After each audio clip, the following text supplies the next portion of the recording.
Senão não vai ficar calmo. Glória a Deus, amém. Ela terraça, tá?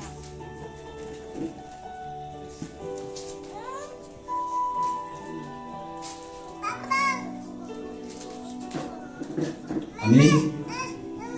Mateus 24, versículo 37 diz assim.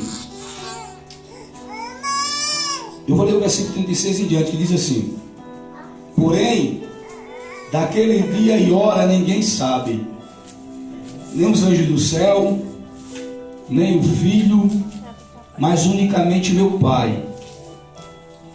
E como foi nos dias de Noé, assim será também a vinda do Filho do Homem. Meu Deus, aleluia. Porquanto, assim como nos dias anteriores ao dilúvio, comiam, bebiam, casavam-se e davam-se em casamento, até o dia em que Noé entrou na arca. E não perceberam até que veio o dilúvio. Vou repetir mais uma vez. E não perceberam até que veio o dilúvio e os levou a todos. Assim será também a vinda do Filho do Homem. Amém? Glória a Deus. Pode sentar, quem se colocou sobre seus pés. O texto que nós acabamos de fazer menção, nós vamos observar. Peço que você redobre sua atenção agora. Vou fazer uma reflexão rápida de mais ou menos umas 4 horas de pregação. Rápida, né? Brincadeira. Aqui nós vamos observar que em um culto de ação de graça a gente poderia trazer algo diferente, né, para um culto como esse. Sendo que, se a gente for observar, o tempo está tão estreito, as coisas estão se estreitando a cada dia mais, e os sinais vão acontecendo a cada dia mais, que não tem como a gente se negar em um culto como esse e não falar que Jesus está às portas. Verdade, meu Deus. Nós vamos observar que o texto, ele relata no livro de Mateus 24, no livro de Mateus 24, Jesus vem em uma série de ministração falando acerca da sua vinda. Como será o final dos tempos? Como será a vinda do Filho do Homem? Aquele que é esperado dentre as nações, o que é desejado dentre as nações. E nós vamos observar que Jesus, em uma série de ministração, pregando sobre o final dos tempos, sobre como acontecerá, o que antecederá a sua vinda, o que acontecerá para que o Filho do Homem vier. E nós vamos observar que Jesus, em uma série de ministração, ele vai chegar em uma ministração onde ele vai dizer para os que estão lhe ouvindo que a sua vinda será como no tempo de hoje, que nós estamos vivendo, no final dos tempos, que na verdade nós ainda não estamos no final do tempo, ainda está no princípio das dores ainda, porque Jesus cita isso ainda no capítulo 24, quando os discípulos disseram para ele: Jesus, quando será o fim? E quando será a tua vinda? Jesus vai dizer assim, vai acontecer terremoto em vários lugares, pai matando filho, filho matando pai, reino contra reino, nação contra nação, guerra, fome, pestes. Tudo isso nós estamos vendo a olho nu. Antes do jornal anunciar para nós, a Bíblia já vinha nos alertando que isso ia acontecer. Antes de você acordar pela manhã e ligar sua televisão e ver lá a Ucrânia em guerra contra a Rússia contra a Ucrânia, a epidemia chamada pandemia, que é várias epidemias, epidemia que assola o mundo, coronavírus, conhecido como SARS-2, e entre outros, agora uma tal do macaco aí, não sei o que do macaco, que está vindo aí também, entre outras. É uma em cima da outra. Doenças, enfermidades. As pestes estão assolando. É Jesus dizendo, ainda não é o fim. Isso é o princípio das dores. para nós entendermos que Jesus alertava a igreja, para que a gente não vinha ficar surpreendido com isso, porque era necessário tudo isso acontecer. Mas ele vai dizer na sua palavra que isso não é o final, é o princípio das dores. Sendo que quando os discípulos, mais adiante no capítulo 24 de Mateus, vai perguntar para Jesus, falando ainda com ele nesse mesmo diálogo acerca do final dos tempos. Jesus vai dizer que o final dos tempos, o princípio das dores e o final dos tempos, e a vida dele antecederá como? Será como nos dias de Noé. Aí nós vamos fazer uma reflexão como era nos dias de Noé. E Jesus vai dizer, eles casavam-se, davam-se em casamento, participavam de festas, e entre outras coisas. Mas eles não percebiam. Judas vai falar que Noé era um pregador de justiça. Então Noé era aquele louco que pregava na rua, a olho humano, ele era um louco daquela época. Porque hoje o louco da atualidade, hoje sou eu. O louco é você que faz um culto em casa.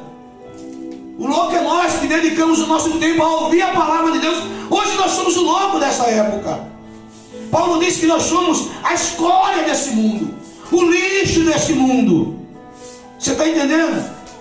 Nós cristãos somos a escória do mundo, o lixo desse mundo, rejeitado por eles. E nós vamos observar que naquela época, o louco daquela época era Noé.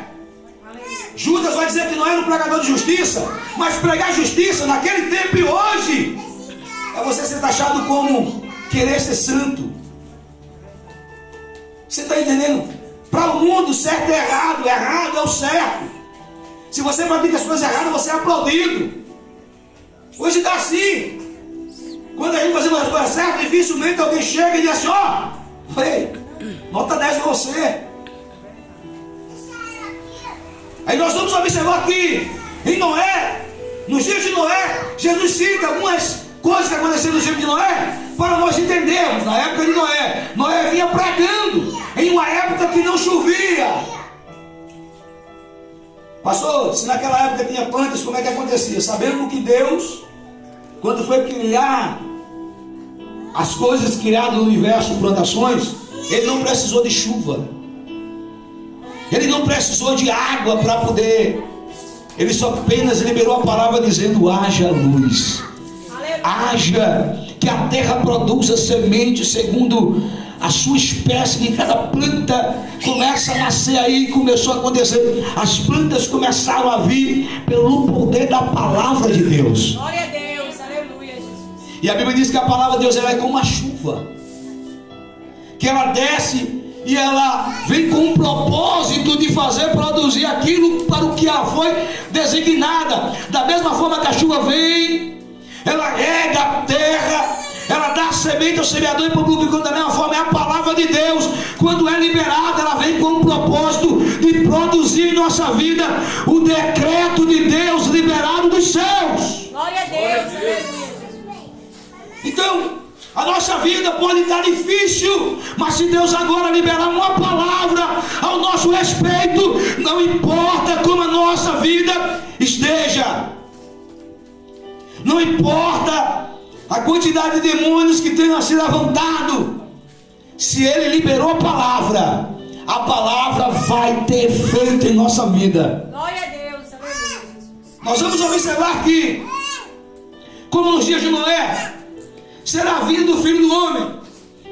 Nos dias de Noé, era Noé pregando. Noé, na época que não chovia, apenas um orvalho, um vapor subia da terra e regava a terra, regava as plantas, e ela tinha o seu crescimento. E nós vamos observar que Noé, nessa época que não havia chuva, nem orvalho caía sobre a terra. O orvalho é o sereno da noite. Nem orvalho tinha. Não tem quando você deixa a mais ou menos das 5 para as 6 horas da noite, que você chega, deixa algum objeto do lado de fora, de repente o sereno bate, as plantas, elas vão recebendo aquele sereno e fica toda molhada as suas folhas. Isso é chamado de orvalho da noite. Nem chuva nem orvalho havia sobre a terra. Aí Noé veio pregando dizendo, vai acontecer um dilúvio. Quem ouvia Noé falar, dizia, esse Noé é doido. E Noé começa agora, sem nenhum curso de carpintaria e marcenaria. Ele começa por instrução de Deus, construir uma arca, irmãos.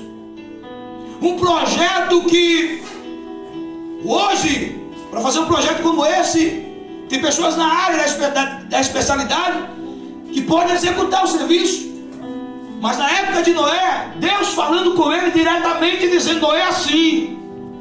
Era Deus dizendo qual madeira usar. Era Deus guiando o homem como edificar aquele projeto. Você já imaginou, você já parou para pensar que se é como nos dias de Noé, no tempo de hoje, nós temos que ser assim também. Pedir a Deus a instrução dos projetos que para a nossa vida será executado. Da forma que Noé pedia direção a Deus, e Deus lhe instruiu, Deus também instrui a cada um de nós hoje. Como, pastor? Por intermédio da sua palavra, por intermédio de uma mensagem ministrada. Então, na época de Noé, Noé está pregando. E ela Noé dizendo assim, ó, vai cair um dilúvio. O povo não dava mínimo, o povo estava bebendo, o povo estava se divertindo, fazendo aquilo que a sua carne desejava, fazendo a sua vontade. E olhava para Noé e dizia assim, isso é um doido, isso é um louco. E Noé está edificando um projeto chamado como arca. E esta arca que Noé está fazendo é uma época em que não chovia. E quando Noé está fazendo seu projeto, o povo não está dando a mínima, porque pode observar o texto. E eles só perceberam a arca quando o dilúvio caiu. Então quer dizer, era Noé edificando a arca e o povo fazia nem a mínima, estou nem aí. O povo passava pelo lugar que é a sua salvação, aonde eles iam se livrar da morte. Não era aquela arca que livrava da morte? Que estava sendo construída? Mas eles faziam nem a mínima, passavam ali, mas não olhavam e estou nem aí. Não dava a mínima para o que Noé fazia. E Noé avisando, ó. Da mesma forma, o evangelho hoje é pregado por nós. A gente está avisando para as pessoas, dizendo, ó, Jesus está voltando. O diabo, pouco tempo resta para ele, o máximo de vida que ele puder seduzir, para conduzir ao inferno, ele vai seduzir, sabendo nós que o inferno não foi preparado para nós, mas para Satanás e aqueles que quiser seguir a ele. E Deus enviou seu Filho Jesus para nos livrar da morte, do poder do diabo, das trevas e do inferno. Glória a Deus, aleluia, Jesus. Nós vamos observar que Noé está avisando, ó, vai cair um dilúvio, vai cair um dilúvio, e continua construindo a arca. Quem passa não está nem dando caso para o que Noé está fazendo. Noé é o pregador da justiça. Noé está dizendo, arrependam-se. Noé está dizendo, viva uma vida diferente dessa. A Bíblia diz que Deus achou graça em Noé. A Bíblia diz que Deus procurou um justo na terra e não achou um. Mas quando Deus olhou para Noé, Deus disse, eu me agradei dele. Por quê? Como Deus olhou para a terra, não viu um justo e se agrada de Noé? Porque Noé mesmo não tendo a perfeição, Noé procurava no meio de uma nação totalmente corrompida. Noé dizia, eu vou fazer diferente. Mesmo que eu seja falho, eu vou fazer diferente. Glória a Deus, aleluia, Jesus. E Deus acha graça em Noé. E quando Deus acha graça em Noé, mesmo que a gente seja normal para o mundo, não importa. A gente tem que fazer aquilo que agrada a Deus, porque naquele grande dia é o Senhor que vem nos buscar. Aleluia, Jesus, glória. E Ele só vai buscar aqueles que Ele conhece. Desse jeito. Aqueles que o seu nome está escrito no livro da vida. A Bíblia diz que quando Ele vier, o céu vai se enrolar como um pergaminho. Ele virá sobre as nuvens e arrebatará a sua igreja.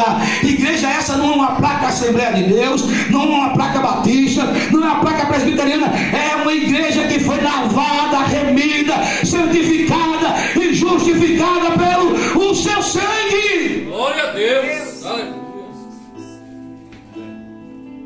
Jesus não vem buscar evangélicos. Jesus não vem buscar católicos. Jesus não vem buscar muçulmanos. Jesus vem buscar uma igreja separada por Ele. Isso destinada, mesmo que estejam separados no meio do mundo aí, ó, tribos, nações e línguas, não importa. É a igreja que um dia o recebeu Ele como Senhor e Salvador da sua vida, dizendo, eu te recebo. Aleluia. E Ele diz a sua palavra no livro de João, 11:12, ele veio para o que era seu, os seus o rejeitaram. Quem? Os judeus rejeitaram ele veio para eles rejeitaram. Aí diz a sua palavra: mas a todo aquele quanto o recebeu, ele dá o poder de ser feito filho de Deus, ele dá o poder de ser feito filho de Deus, ele dá o poder de ser feito filho de Deus. Entenda bem, filho de Deus não é aquele que abre a boca e diz: eu sou filho de Deus. Filho de Deus é aquele que recebe Jesus como o único e suficiente Salvador da sua vida. Aleluia, glória a Deus. Ele pode dar no último estado de leito de morte. Se recebeu Jesus, Deus disse assim: você agora não é mais criatura, você agora é filho de Deus. Glória a Deus. Porque Jesus, quando vai, entenda isso, Jesus, quando ele vem à terra, ele vem como primogênito do Pai. Porque Deus diz na sua palavra: Deus amou tanto, ele vem como unigênito de Deus, unigênito de Deus. Porque ele diz no livro de João 3,16: Deus amou o mundo de tal maneira que ele dá o seu filho unigênito. Sabe o que é a palavra unigênito? A palavra unigênito quer dizer o que, Marquinhos? Único. Peraí, ele deu o seu filho único. Ele deu o seu filho único. O único filho, não tinha outro. O único filho de Deus era Jesus. Ele deu o seu filho unigênito, único filho, para que todo aquele que nele cresça não pereça, mas tenha a vida eterna. Deus, aleluia, Jesus.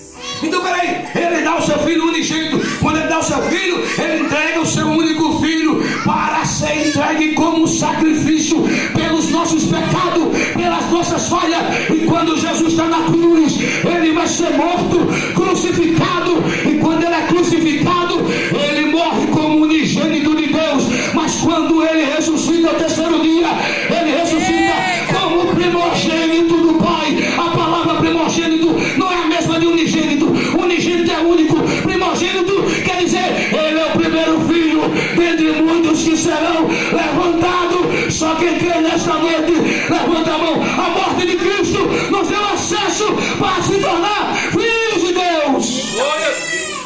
Aleluia. Você está entendendo? Único filho, agora primogênito. Quando ele é crucificado e ressuscitou esse dia, nascido como primogênito, o primeiro dentre muitos. Ou seja, ele está dizendo: outros filhos se formarão após ele. Outros filhos se formarão após ele. Aí a Bíblia diz, pastor, então quer dizer que quando alguém diz eu sou filho de Deus, e essa pessoa está errada, vamos entender. Deus diz a sua palavra no livro de Mateus 28. Ele vai dizer assim: ide por todo mundo, pregai o evangelho a toda criatura. Há uma diferença de criatura para filho. Ele está dizendo pregue o evangelho a toda criatura. Ele não está dizendo pregue o evangelho a todos os filhos. Por quê? Só se torna filho quem recebe Jesus. Então até então todo ser humano é criatura de Deus, criado por ele. O branco, o preto, o pequeno, o grande, até aqueles que entregam a sua vida como oração para o diabo. Esses aí também foi criatura de Deus, criado por ele. Para se tornar filho é recebendo Jesus como unigênito, como seu único e suficiente Salvador. Então você recebe, quando você recebe o filho, você se torna filho por adoção. Você é judeu? Você é judeu? O irmão é judeu? Irmão Marcos, né? Marcos, o nome dele? Irmão Marcos, é judeu, senhor? A senhora é israelita? E aí, tu é de Jerusalém? Não?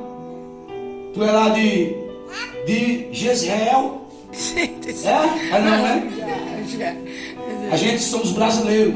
Meu Deus. Agora deixa eu dizer uma coisa para você. Somos filhos de Deus por adoção. Aleluia, glória a Deus. Na morte de Cristo, quem estava longe ele trouxe para perto. Aleluia, glória a Deus. Glória a Você está Deus. entendendo? Quem estava longe ele trouxe para Aleluia, perto. Jesus. Glória. Por isso que a Bíblia diz que todos pecamos e estávamos destituídos. A palavra destituído quer dizer separados. Sabe o que é que Paulo está dizendo? Todos nós pecamos. Qual é o salário do pecado? A morte. O salário do pecado é a morte, mas o dom gratuito de Deus é a vida eterna. Aí nós vamos entender: todos pecamos e destituídos estávamos da glória de Deus. O que quer dizer a palavra destituído? A palavra destituído quer dizer separado estávamos da glória de Deus. Por quê? Porque pecamos, e ao pecar nos separamos Cristo, Ele nos reconciliou de novamente com o Pai, e hoje nós estamos ligados a Ele. Aleluia, glória a Deus. Por isso, se alguém perguntar para mim, você é religioso? Eu sou religioso em Cristo, porque Cristo que é a nossa religião. A palavra religião quer dizer religar, e nenhum nome de denominação, de igreja ou credo religioso nos ligou a Deus, senão Jesus. Jesus Cristo é que nos religou a Deus. Foi Ele que nos religou a Deus. Então a nossa religião é Cristo. E alguém que quer dizer que é religioso, e ele não fizer as obras de um religioso, como cuidar dos órfãos, fazer coisas como tais, a sua religião é vã. Porque Deus é amor. Aí nós vamos observar que Jesus Cristo, Ele nos religou com Deus, porque estávamos restituídos da sua glória. No livro de Isaías, o que nos faz separar da glória de Deus? O pecado que tão de perto nos rodeia. O pecado que tão de perto nos rodeia. Isaías 58 diz assim. Isaías 58, eu vou fazer a leitura. Isaías 58 diz assim. Olha o que diz Isaías 58, versículo 1. Capítulo 59, versículo 1. Eis que a mão do Senhor não está encolhida para que não possa salvar, nem o seu ouvido agravado para que não possa ouvir. Mas as vossas iniquidades fazem divisão entre vós e o vosso Deus, e os vossos pecados encobrem os seus rostos, para que vos não ouça. A única forma de tornarmos distante de Deus é o pecado que tão de perto nos rodeia. Esse pecado que rodeia a mim, esse pecado que rodeia você, não é porque somos cristãos que o pecado vai deixar de nos rodear. O apóstolo Paulo diz no livro de Hebreus, capítulo 12: corramos. Nós devemos fugir, devemos olhar para Jesus, que é o autor e consumador da nossa fé, e devemos fugir de todo embaraço e pecado que tão de perto nos rodeia. Nós temos que entender que Jesus, o alvo dele para a nossa vida, nos libertar da morte eterna que está destinado para os filhos da perdição, o qual muitos de nós éramos outrora, mas que ao receber a graça de Deus na nossa vida, fomos livres desse fogo eterno que está reservado. E eu quero dizer para você que, para nós concluirmos a mensagem, nos dias de Noé, Noé pregava e ninguém dava caso do que Noé estava fazendo. E quando ele finaliza a arca, o dilúvio começa a acontecer, a chuva começa a cair. E quando o dilúvio começa a cair, escuta bem, quem olhava para o projeto de Noé dizia o que foi dito aqui por 10 anos. Quando estava ministrando, ela disse que tem muitas pessoas às vezes que vêm dar palavras negativas para nós, dizendo: esse negócio não vai dar certo, esse negócio não vai dar certo, você não vai chegar. É assim ou não? Você acha que Noé não viu isso? Alguém olhando para nós e dizendo: Noé, o projeto que tu está fazendo é um projeto pesado demais. Ainda se viesse um dilúvio e tivesse muita água, esse projeto jamais flutuaria na água. Sim ou não? Porque a arca era muito grande. E quando Noé está edificando a arca e o dilúvio começa a cair, os homens que não queriam ver a arca, que não queriam saber da arca, que passavam por ali, faziam caso de Noé. A água agora começa o dilúvio a cair, e é mais ou menos como a gente vê nos nossos bairros aqui. Tem lugares na nossa João Pessoa aqui que enche a larga, que tem casas que, se brincar, vai no teto. Em Goiânia mesmo, eu estava falando com o Janta hoje, há uns anos atrás, a gente foi em Goiânia, na travessia da ponte, para chegar no posto Alvorada. As casas embaixo ali, embaixo perto da ponta ali, estavam água por cima do telhado. A água batendo na moto onde eu e o Janta ia levando, a água estava dentro aqui, ó, na cintura, e quase que derrubava a gente dentro da ponte. Quando a gente ia caindo, os rapazes vieram correndo e ajudaram a gente para atravessar. E o que eu quero dizer com isso? É que Não fazia nem 3 dias de chuva. E em Goiânia já estava dessa forma. Porque a cada medida que a chuva vai caindo, se não tiver para onde a água correr, ela vai subindo. E o que vai acontecer aqui, na época de Noé, nos dias de Noé, o dilúvio começa a cair, a chuva começa a cair, 40 dias, 40 noites sem cessar, nem um dia de pausa d'água. Então imagina aí, sobre toda a terra, chovendo 40 dias, 40 noites, sem saneamento, lugares para a água escorrer. Então o que acontece? A água começa a absorver, e nos primeiros dias, quando começa a chuva a cair, a água começa a subir, sim ou não? E a água começa a dar no tornozelo daqueles homens. E os homens começam a olhar a água subindo. E até então está tudo tranquilo. A água vai subindo, chega no joelho. E os homens olham, começam a olhar e se apavorar e dizem assim: agora, não é que o negócio que Noé falou está acontecendo? Os homens percebem que a água está dentro da cintura. E eles olham: e agora? Está subindo. Os homens começam a ver e dizem: vamos subir para a montanha agora. E quando eles começam a correr para os lugares altos,